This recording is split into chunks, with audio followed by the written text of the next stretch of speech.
केन्द्रापड़ा जिला आली को सब डिविजन मान्यता देवाकू दीर्घ दिन हेब दाबी होई आसुवा बेले राज्य सरकार एने कौनसी पदक्षेप नेउनथिबारु असंतोष तेजिबारे लागिछि। भौगोलिक दृष्टिकोण आली सब डिविजन हेबार समस्त प्रकार सुविधा सुजोग रहितबा बेले सरकारी स्तर में कौन पई प्रशासनिक स्तर में अवहेला करा जाउछि याकू नै आली नागरिक मंच पक्षरु तहसील कार्यालय परिसर में आली कनिकार सर्वदलीय नेतृत्व बार एसोसिएशन कृषक संघ शिक्षाविद सामाजिक कर्मी मानकु नै बैठक कराଯାଇଛି। आली नागरिक मंच सभापति धनेश्वर राउतଙ୍କ सभापतित्व में अनुष्ठित बैठक में आली कनिकार बुद्धिजीवी माने जोगदे 2018 मसीह आली को सब डिविजन भाव घोषणा करने निमंते सरकारी विज्ञप्ति प्रकाश पाइबा सहित विधानसभा में आलोचना करा किंतु आज पर्यंत सब डिविजन घोषणा न हेबारु एही बैठक में दाबी को जोरदार कराଯାଇଛି। सब डिविजन कथा को जो माने विरोध करते से कहां सर्वदल डाकछन्ति बीजेडी दल नेता कहांती जे एमएलए होइछन्ति तांकर मतामत कोन विषय रे क्लियर करंतु सब डिविजन आले हबा उचित कि नहीं। तेणु एथि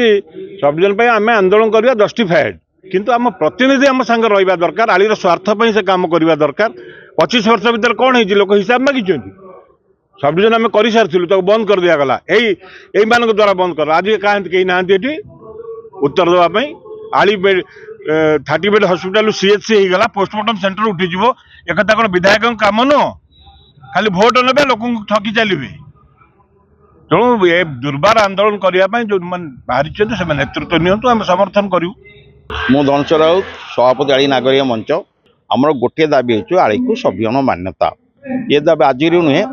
दीर्घ 10 वर्ष आगु आली नागरिक मंच विभिन्न लोक नहीं आली कनिका लोक आंदोलन कर प्रत्येक काम करा गले किसी ना प्रतिबंध सृष्टि हुए